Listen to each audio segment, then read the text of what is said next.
Graça e paz, amados. Vamos refletir um pouco hoje sobre verdade. O que é a verdade? A propósito do dia de hoje, que é 1º de abril, um dia que as pessoas brincam de mentir e falam a verdade quando dizem que estão mentindo. E trazem confusão, trazem dúvida, a gente não sabe em quem acreditar. Vamos pensar que isso se aplica aos dias atuais? Porque nós estamos sendo atropelados por um bombardeio de notícias das quais a gente nem sempre tem certeza. Houve notícias contraditórias, a gente ouve notícias que a gente não sabe se tem fonte segura. É tanta coisa na televisão, tanta coisa na internet, e a gente fica em dúvida sobre tudo isso. E às vezes corre até o risco de repassar uma notícia falsa. E quando a gente repassa uma notícia falsa, a gente pode estar sendo usado por alguém que produziu essa notícia falsa intencionalmente. Não devemos ser ingênuos. Temos que aprender a conferir as fontes, a conferir quem nos mandou se merece confiança, porque é arriscado a gente passar alguma coisa que vai causar prejuízo lá na frente. A Bíblia diz para a gente examinar tudo e reter o bem. 1 Tessalonicenses, capítulo 5, versículo 21. Um filósofo chamado René Descartes dizia que a gente tem que duvidar de tudo.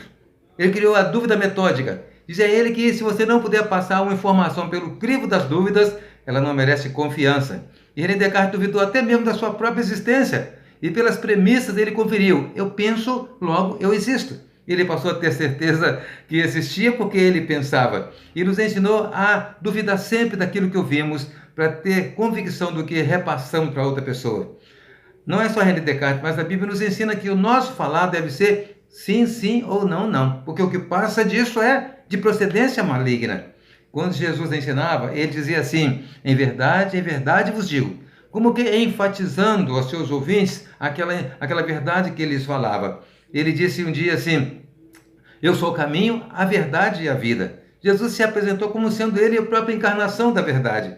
Ele diz: está em mim, eu estarei em vós. Ou seja, se nós estivermos em Jesus, Jesus em nós, nós estaremos na verdade. Essa verdade, meus irmãos, que será vista pelas pessoas, será percebida no nosso modo de viver, no nosso modo de ser, no nosso falar. As pessoas verão Jesus em nós, a verdade eterna. Então, se nós estivermos ligados em Jesus, ele diz: eu estarei também em vós. Ele diz: sem mim, nada podeis fazer. Quando nós temos Jesus na nossa vida, nós não temos razões para viver uma vida de falsidade, de hipocrisia ou de aparência. Quando temos Jesus em nós, nós queremos refletir Jesus ao mundo. E as pessoas vão ver Jesus no nosso modo de ser, na nossa vida. São Paulo escreveu que nós somos uma carta aberta ao mundo. As pessoas vão olhar para nós e ler essa carta que reflete quem é Jesus.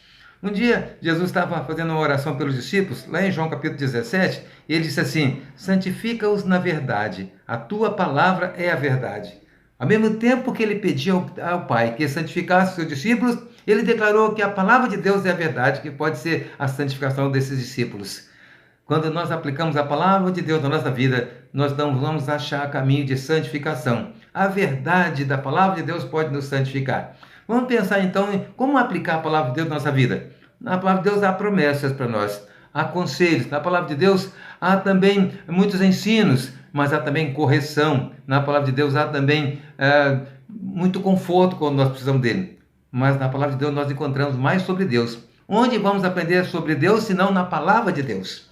Vamos aprender a trazer a Bíblia, a palavra de Deus, para a nossa vida prática, para o nosso dia a dia, de maneira que possamos refletir ao mundo aquilo que ele quer de nós. Então, Jesus é a verdade. Ele diz que a palavra de Deus é a verdade. Ele quer que nós possamos também ser verdadeiros. Em Hebreus capítulo 10, verso 22, encontramos assim: devemos nos apresentar diante de Deus com um coração verdadeiro. Um coração verdadeiro, inteira certeza de fé, é quando nós somos autênticos diante dele. Nós podemos até enganar algumas pessoas por algum tempo, podemos até enganar muitas pessoas por muito tempo, mas não podemos enganar a Deus tempo nenhum. Por isso, Deus sabe que está no nosso coração. Muitas vezes os fariseus passaram muito aperto com Jesus, porque ele olhava para eles e sabia o que estava dentro do coração deles. Assim também ele olha para você e sabe o que está dentro do seu coração. Quando você se apresentar diante do Senhor Jesus, deve se apresentar com um coração verdadeiro. Esse coração verdadeiro é que não está preocupado em impressionar pela aparência, em viver de fachada, em ser autêntico e verdadeiro diante dele. Um dia, quando Jesus conversava com a mulher samaritana, ele falou isso para ela. Disse: quem quer adorar a Deus tem que adorar em verdade. Deus é espírito e é importante que os que o adoram adorem em espírito e em verdade. Não se pode adorar a Deus apenas com um momento de aparência, mas Deus sabe qual é a nossa verdade. Nós precisamos então experimentar isso de verdade. E na Bíblia também tem exemplo de pessoas que não foram verdadeiras. Por exemplo, quando o rei Davi cometeu um pecado, Davi pecou, adulterou e para encobrir o seu pecado ele mentiu, criou uma mentira. Só que a mentira de Davi levou a mentir mais uma vez, a cometer um homicídio. E Davi sofreu terríveis consequências, porque a mentira pode se tornar uma grande bola de neve na vida de uma pessoa. Salmo 42 diz que um abismo chama outro abismo. Quando você falta com a verdade, que mente sobre um assunto, provavelmente vai precisar mentir mais uma vez para encobrir a sua mentira e uma mentira da outra, sabe? Mas a mentira tem pernas curtas e traz consequências. Quando Naamã veio procurar Eliseu para ser curado da lepra, ele trouxe muitos presentes, ouro e prata, muita coisa. Mas Eliseu disse, fica com você, não quero nada disso. E Naamã ia embora, levando aquele monte de coisas, quando o servo de Eliseu, o Geazi, achou que era um grande desperdício. E foi atrás e disse, olha, o meu senhor, ele mentiu, o meu senhor disse para deixar um pouco, não levar tudo. Então, o Naamã separou um pouco daquela riqueza toda e deu para Geazi. Mas qual não foi a grande surpresa de Geazi quando Eliseu falou com ele? Você mentiu para receber tudo isso, agora vai ficar também com a lepra dele.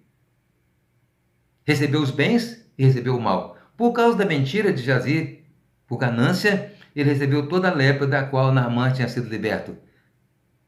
Meus amigos, toda mentira pode ter consequências funestas e perigosas, porque mentira tem perna curta. Mentira traz consequências na sua vida da pessoa. Se você mente por algum assunto, você precisa reconhecer que isso é um pecado. Esse é um problema que tem que ser corrigido. Confesse a Deus o seu pecado da mentira e se corrija. Aprenda a viver em verdade diante do Senhor. Eu quero convidar você hoje a fazer uma oração verdadeira. Vai se apresentar diante do Senhor nessa oração com um coração verdadeiro, sincero diante dele. Jesus disse, eu sou o caminho e sou a verdade. Se a palavra de Deus é a verdade, ele requer que você também seja a verdade com ele diante dele. Abaixe sua cabeça aí do seu lugar agora e ore comigo. Peça a Deus agora que faça o seu coração ser transparente. Vamos orar. Nosso Deus, nosso Pai, que essa palavra tenha respaldo, tenha resposta agora em cada coração. Deus, que esses corações que querem conhecer a Tua verdade possam também se apresentar como verdade diante do Senhor. Sejamos autênticos, sinceros, verdadeiros e transparentes. Nunca, Deus, o pecado seja encoberto pela nossa mentira. Então perdoa-nos. Purifica, santifica a nossa vida, para nós sermos uma carta aberta ao mundo, para que o mundo veja Jesus em nós, pois é em nome de Jesus que nós oramos. Amém. Amém.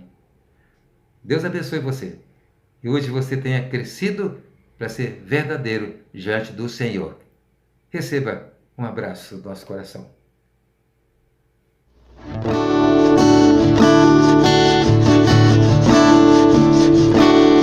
Os reinos se abalam, os povos se curvam, as bocas se abrem, as mãos se levantam para dizer que tu és o rei, para dizer que tu és o Senhor. Os reinos se abalam, os povos se curvam, as bocas se abrem, as mãos se levantam para dizer que tu és o rei, para dizer que tu és o Senhor. Teu reino é sempre eterno, firmado em misericórdia, justiça e igualdade, bondade e fidelidade. A tua igreja te adora, a tua igreja te adora.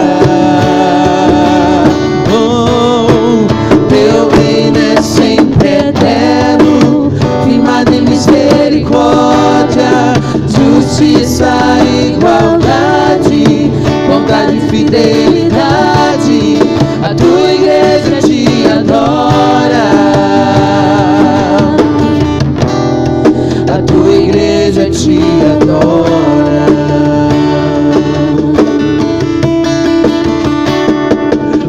se abalam, os povos se curvam, as bocas se abrem, as mãos se levantam pra dizer que tu és o rei, pra dizer que tu és o Senhor,